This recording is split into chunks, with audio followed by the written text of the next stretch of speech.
yung pinaka talagang tumatak na Android na version ng mga panahon na yan. And ito po yung aking phone. Like, ito po talaga yung itsura ng phone ko. So kung titignan ninyo, siya ay may 1 GHz sa dual core, Mali 4 GPU siya, 512 megabytes of RAM, hindi gigabyte ha. At may 4 GB na internal memory at pwede mo siya expandable up to 32 GB. Dual SIM siya at ito yung na camera niya. Yan po yung cellphone ko. Liit lang yan. As in, talagang parang ganyan lang ata siya. Diyos ko. At lumabas siya noong April 2014. Yeah, yun siya. Ewan ko meron pa nagbebenta nito. Parang feeling ko wala na nagbebenta nito eh. Yeah, wala na. I doubt na meron pa yun dahil wala eh. It's been a while na eh. Okay, so nung makita na natin yung unang device na ginagamit ko, ano naman yung mic?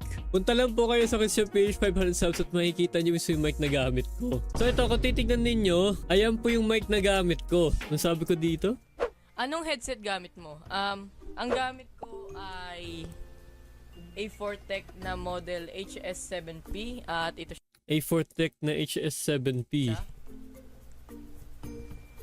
Yan ang itsura niya. So, binili ko lang ito ata last year.